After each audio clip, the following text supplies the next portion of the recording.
জানো তো আজকে আমার মনটা অনেকই খারাপ ছিল। কারণ বিকালের দিকে তো বৃষ্টি হচ্ছিল, সন্ধ্যের দিকে যখন ছাদে আসি তখন দেখি ড্রাগনের এই কুঁড়িটা দেখো কি সুন্দর সবুজ সতেজ হয়েছিল, সেটাই নিচে পড়ে আছে। কিভাবে যে ভাঙলো আমি জানি না, হয়তো বা বাঁদর এসেছিল কিংবা ঝড়ের কারণেও হতে পারে। আর এইদিকে দেখো নিচে যে ড্রাগনের ডালগুলো লাগিয়েছিলাম সেগুলো কত সুন্দরভাবে গজিয়েছিল, তারই একটা ডাল দেখো ভেঙে গেছে।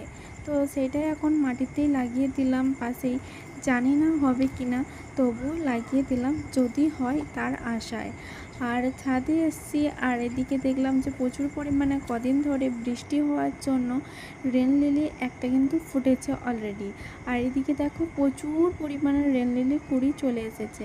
আমার কাছে তো এই রেন লিলির কালারটা আছে, তোমাদের কাছে কোন কালারটা আছে অবশ্যই কমেন্ট করে জানিও। আর এখানে গুনে দেখছিলাম কতগুলো রেন লিলি আছে। তোমাদের ছাদ বাগানেও কি রেন লিলি ফুটছে? কমেন্ট করে